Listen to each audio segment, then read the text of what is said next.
So we have the balloons envelope that I made in the last video, and I want to add a flame to it because I think that'll be a cool effect. So a flame and a hot air balloon, it's kind of a cone, and I kind of thought flames looked like this, but I looked at pictures of them. They're really like upside down cones. They get bigger as they go up, and like a cone and union in a cylinder. And in the Y, and then this is probably 20, 20, something like that. Say move Y 20. So it's kind of the base shape that we're going to work with. So, and of course we can do this smoothly if we want to. It's going to look a little bit weird because we have the volume in there, but you know, for a flame, I feel like that doesn't hurt. But we don't even need to do that.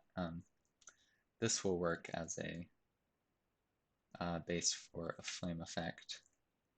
So to do a flame, I'm going to distort space by noise. So I'm going to call a function called offset, which normally offset kind of like rounds shapes like that, but I'm going to offset it by perlin of p of a lower frequency perlin, maybe not that low frequency. Okay, so you can see what this is doing. I'll move the whole thing down a bit so you can zoom in. So this is going to tax the graphics card a little bit more. So the offset by this perlin, so I'm going to make it more intense so we get this kind of wild effect.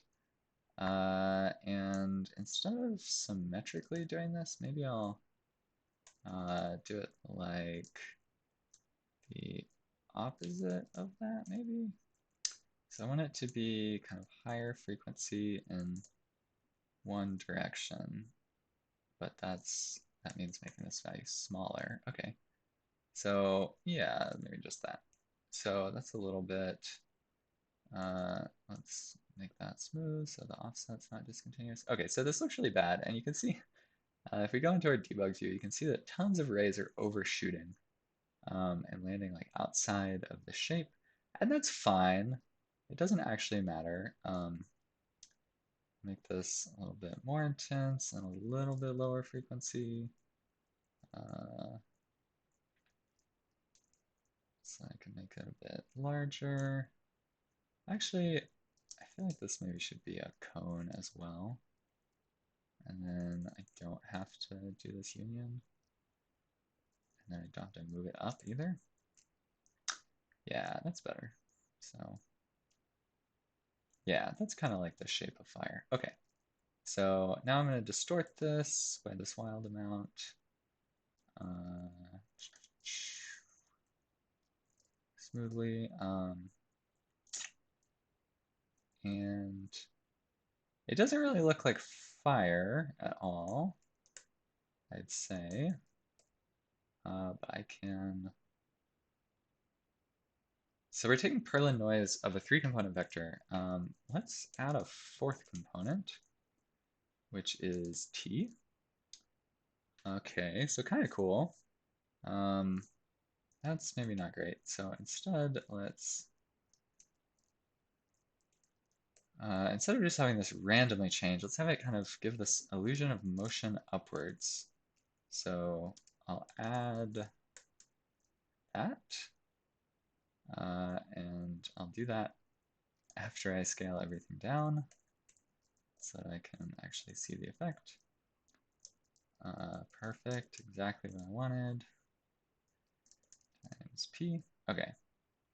And I'll subtract it, I guess, so that we get this motion upwards. Okay, cool. And it's fire, so it should be quite a bit faster than that. That's kind of like a little bit fiery.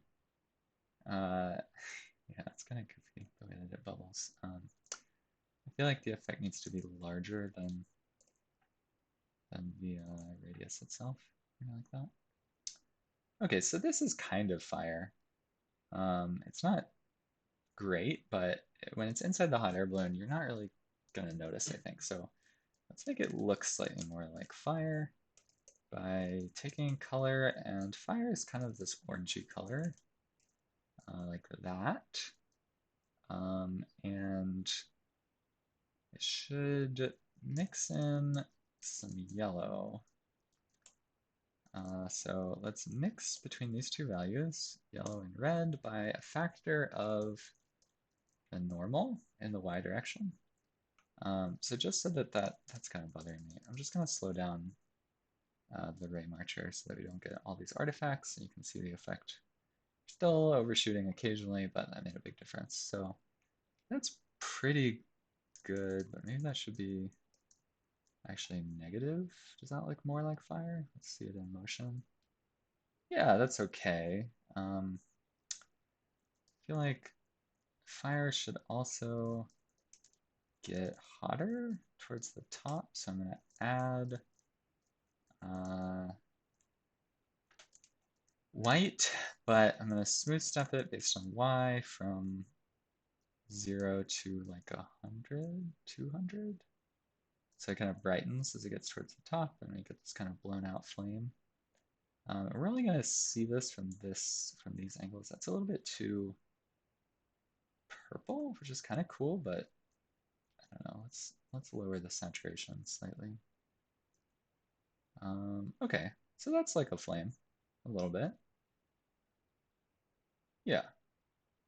So let's put it in the hot air balloon. So I'm gonna call this flame, and I'm gonna call this the envelope. I think that's what it's called in a hot air balloon. And now I'm going to union the envelope and the flame. So that's okay. So I'm always gonna make things kind of roughly the same shape, and then scale them and position them after. So you can see as it's slower to move numbers now because Perlin, it takes a really long time to recompile the shader. And right now, when you change anything, including with your mouse, it's actually recompiling the shader from scratch. I think this should be taller still. Yeah, get like this column of flame. Yeah. So it's recompiling it from scratch. So, and the Perlin noise function is really slow to compile because it's just a lot of code. So everything's a little bit harder now. So I can just take that out when I'm debugging and positioning stuff so I can more smoothly change things. So I think that's pretty good. And I like the animated flame. It's weird now that the hot air balloon should actually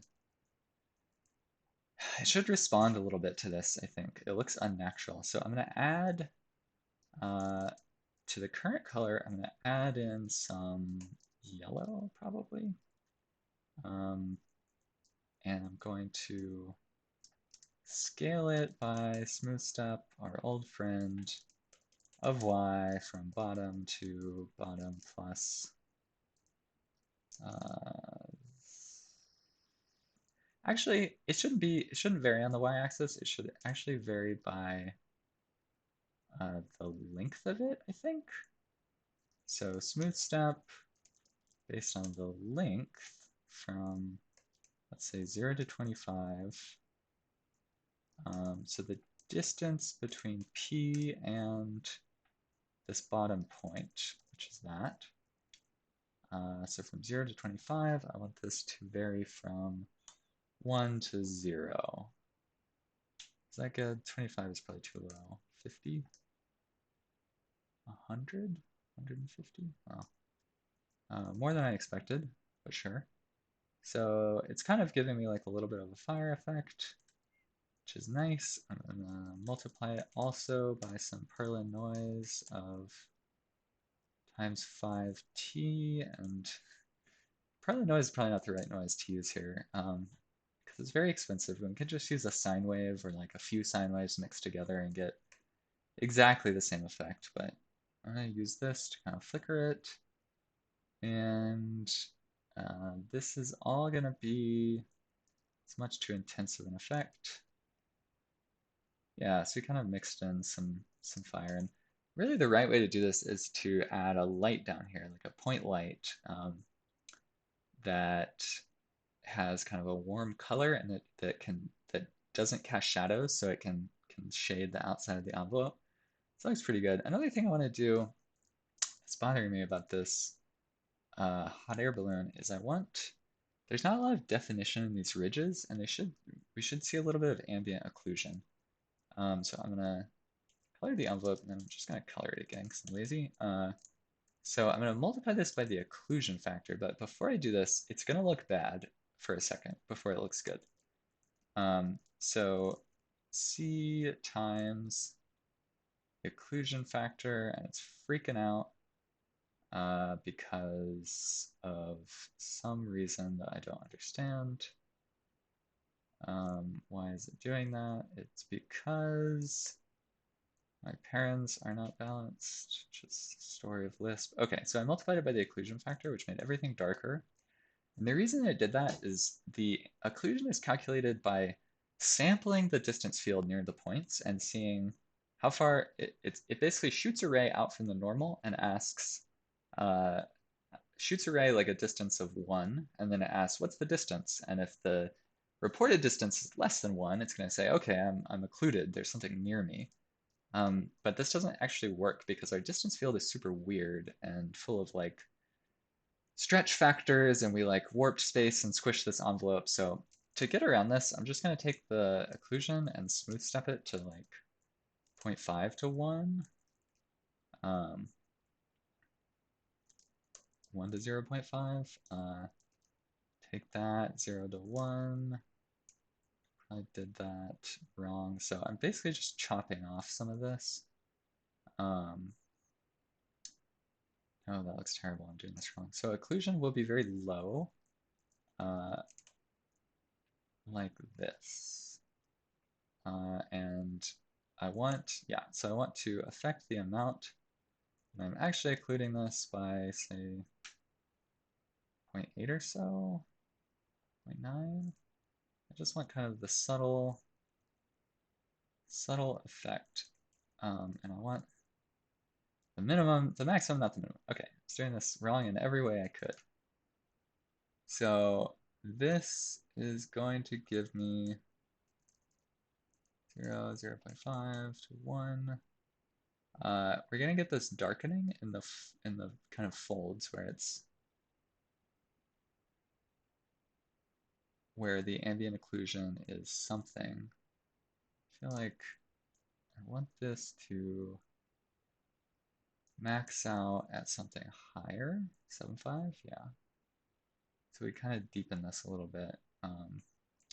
The effect is too strong, but the occlusion is good. Okay, so we get just a little bit more depth and definition, and we could do a whole lot more lighting and change the occlusion. We could also calculate where these folds are because we know the position in space that they're going to appear. We could do that, but whatever. This is good for testing our little flame.